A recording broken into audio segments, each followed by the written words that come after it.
बिहार एक तरफ कोरोना के कहर से जूझ रहा है, लोगों को अस्पतालों तक ले जाने के लिए एम्बुलेंस कम पड़ रही है, और दूसरी तरफ पूर्व केंद्रीय मंत्री और बीजेपी सांसद राजीव प्रताप रूडी की खरीदी दर्जनों एम्बुलेंस खड़ी हैं।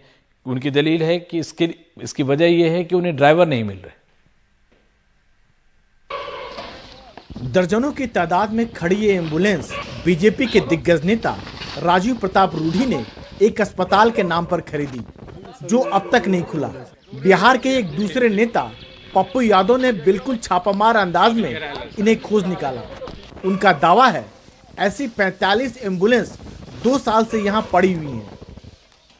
यहाँ 30 से ऊपर एम्बुलेंस और एम्बुलेंस को निकाल दिया गया, 60-70 से ज्यादा, 100 के लगभग एम्बुलेंस। हम जानना चाहेंगे संबित पात्रा जी से कि आपके भाजपा के नेता हैं, हमारे भी भाई हैं, मेरा सवाल वो नहीं है। हम रूडी जी के बारे में नहीं जानता है कि ये घर में, मुझे लगा किसी और का है, रूडी जी का घर नहीं है, लेकिन ये एम्बुलेंस यहाँ क्यों रखा हुआ है, सवाल ना रूडी जी का है न पप्पू यादव का। सवाल बिहार और बिहारियों का है और इंसानियत का है, सिस्टम का है।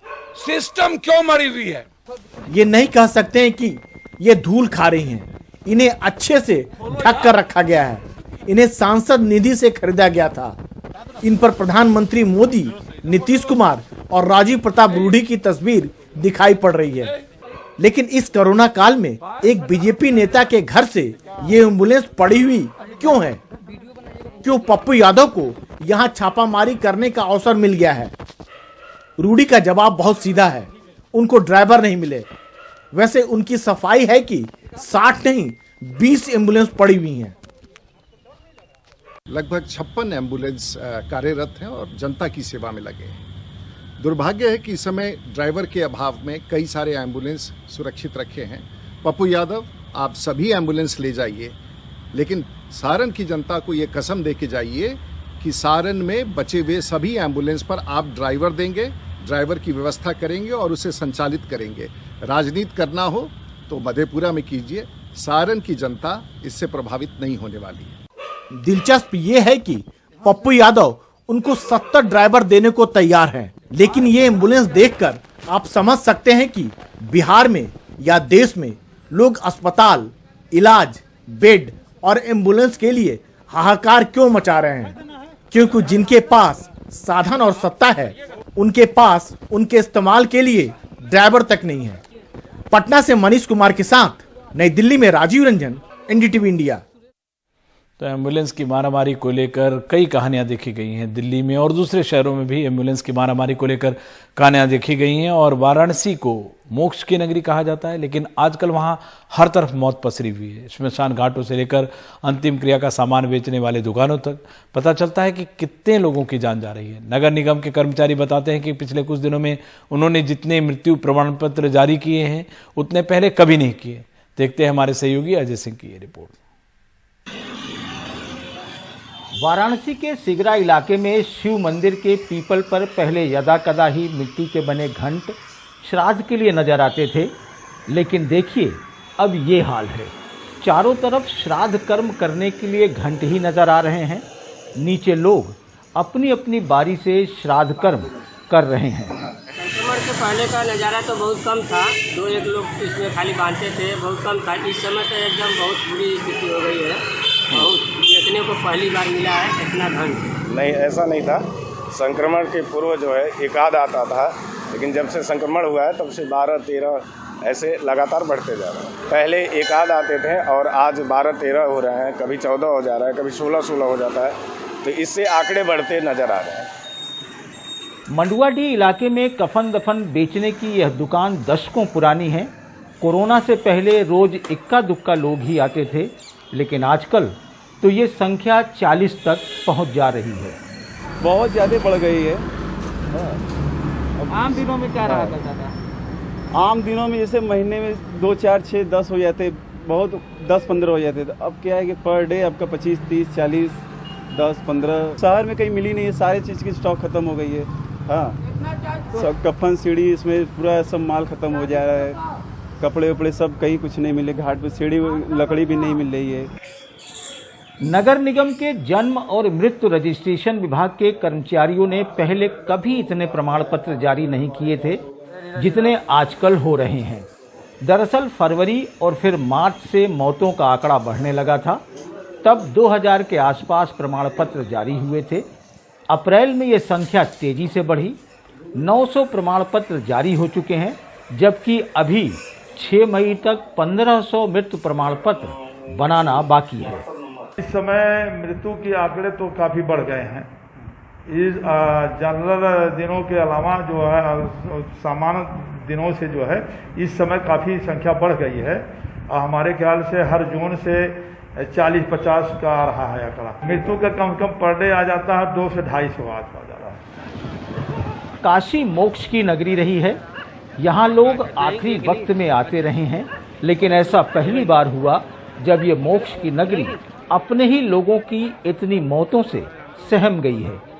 वाराणसी से अनुज और गौरव द्विवेदी के साथ Ajay Singh, NDTV India.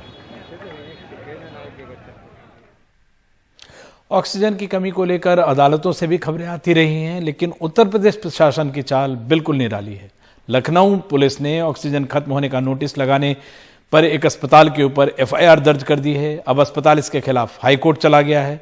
Police का आरोप है कि अस्पताल के पास जरूरत की ऑक्सीजन थी और जमाखोरी के लिए अस्पताल ने ऐसा किया, जबकि अस्पताल का दावा है कि उसके पास सिर्फ 5 घंटे की ऑक्सीजन बची थी। यह हाल तब है जब सुप्रीम कोर्ट कह चुका है कि ऑक्सीजन या दवाओं की कमी बताने पर किसी के भी खिलाफ एफआईआर न हो। मामला लखनऊ में गोमती नगर के सन हॉस्पिटल का है। यहां 5 मई को नोटिस लगा दी गई कि यूपी के सीएम और केंद्र सरकार से मांगने के बावजूद ऑक्सीजन नहीं मिली, लिहाजा तीमारदार मरीजों को बेहतर जगह ले जाएं। अस्पताल कहता है कि उसके पास 80 सिलेंडर का बैकअप रहता है।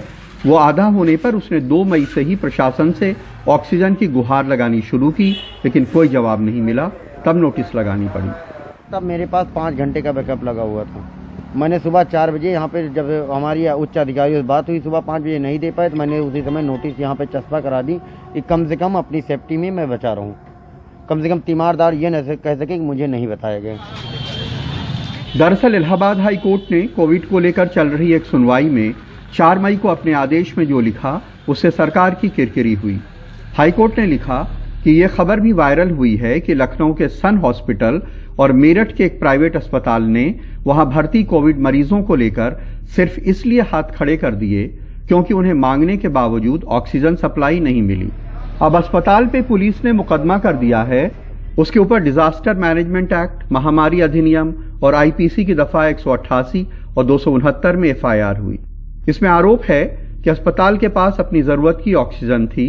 अस्पताल ने झूठ बोला कि 38 मरीज भर्ती हैं। अस्पताल में 25 मरीज भर्ती थे, उनमें 20 ऑक्सीजन सपोर्ट पे थे।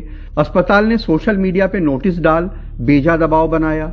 अस्पताल ने जमाखोरी के लिए सिलेंडर मांगे, लेकिन अस्पताल इसके खिलाफ हाईकोर्ट चला गया है। अब अदालत ही फैसला करेगी कि पुलिस का दावा सही है या अस्पताल का।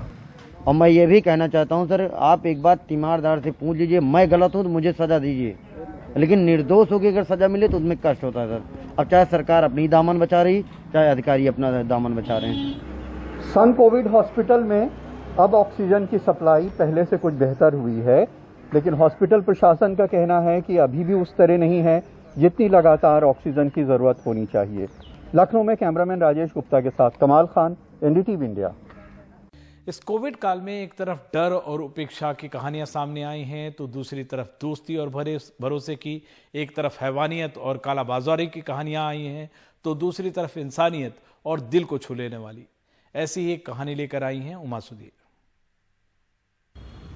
झारखंड राम अपने दोस्त हरीशचंद कुशवाहा को 160 किलोमीटर दूर करीमनगर से गुरुवार सुबह हैदराबाद के गांधी अस्पताल लेकर आए। दोनों यूपी से हैं और 7 साल से तेलंगाना में एक साथ काम कर रहे हैं।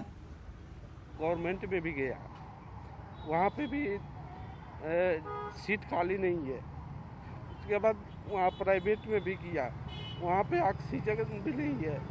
ऑक्सीजन का कमी की वजह से अपन यहाँ लेकर आए। यहाँ हो तो गया, लेकिन हमको जाने से उनके पास रोका जा रहा है। मैं 7 साल से आपकी जान जी 7 साल से अपन फ्रेंडशिप में है। अपन उनके लिए यहाँ पे आए हैं। उनके भी बीवी बच्चे हैं, हमारे भी बीवी बच्चे हैं। हम लोग बीवी बच्चे को इतना दूर से छोड़ कर के यहाँ इतना दूर आए मैम, और ये स्थिति में उनके साथ कोई नहीं है। यदि मैं साथ दे रहा हूँ तो उनके साथ उनके पास जाने से हमको रोका जा रहा है मैम। आप कह रहे थे कि डर नहीं है, क्योंकि दोस्त नहीं है, क्योंकि आप डर गए सो मर गए। और आपने दोस्त को जिंदा रखना जी, मैं उनको जिंदा रखने के लिए अपना जान भी जोखिम में डाल करके उनके साथ आया हूँ। ऐसे समय जब परिवार कोविड के डर से अपने प्रियजनों को छोड़ दे रहे हैं, तब एक दोस्त ऐसा है जो दोस्ती को अपनी जान से ज्यादा अहमियत दे रहा है। ऐसे मिसाल जब मिलते हैं तो लगता है कि दुनिया में अब भी इंसानियत बची हुई है। हैदराबाद से कैमरा पर्सन नागराजू के साथ उमा सुधीर, एनडीटीवी इंडिया के लिए।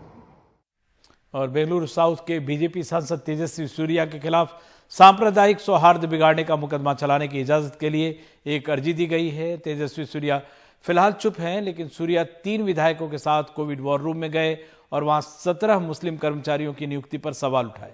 उनके साथ ही विधायकों ने इंचार्ज से यह भी पूछा कि बहाली मदरसे में होनी थी या बीबीएमपी में। कुल मिलाकर एक बड़ा विवाद उठ खड़ा हुआ है। बेंगलुरु के जाने माने सामाजिक कार्यकर्ता और क्रिमिनल लॉयर बी बालन ने डिप्टी कमिश्नर से बीजेपी सांसद तेजस्वी सूर्या के खिलाफ आपराधिक मुकदमा चलाने की इजाजत मांगी है।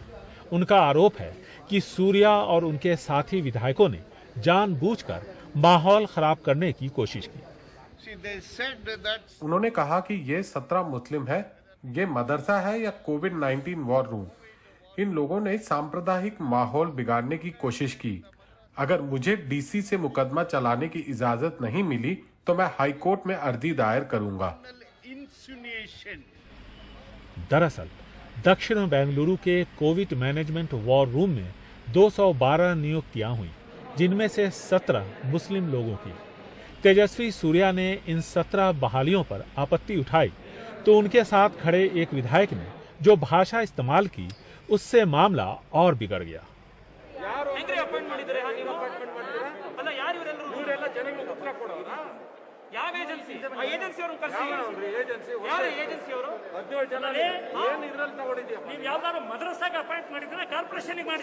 सूर्या पहले भी विवादित बयानों के लिए जाने जाते थे। इनके खिलाफ आवाज अब हर तरफ से उठने लगी है। चुने हुए नुमाइंदे नफरत की राजनीति का ध्रुवीकरण कर रहे हैं। ये सवाल सत्ताधारी पार्टी को खुद से पूछना चाहिए।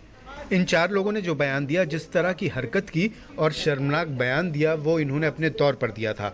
फिर पार्टी के इशारे पर, ये मैं नहीं जानता, लेकिन इतना जरूर कह सकता हूँ कि इस बयान से सांप्रदायिक ध्रुवीकरण तेज होगा और उसके बहुत बुरे नतीजे होंगे। वॉर रूम के 212 कर्मचारियों में से सिर्फ 17 मुस्लिम थे। आखिर बीजेपी सांसद तेजस्वी सूर्या ने उन 17 मुस्लिम नामों को ही क्यों उछाला, वो भी ऐसे माहौल में जबकि हर शख्स एक दूसरे की आगे बढ़कर मदद कर रहा है।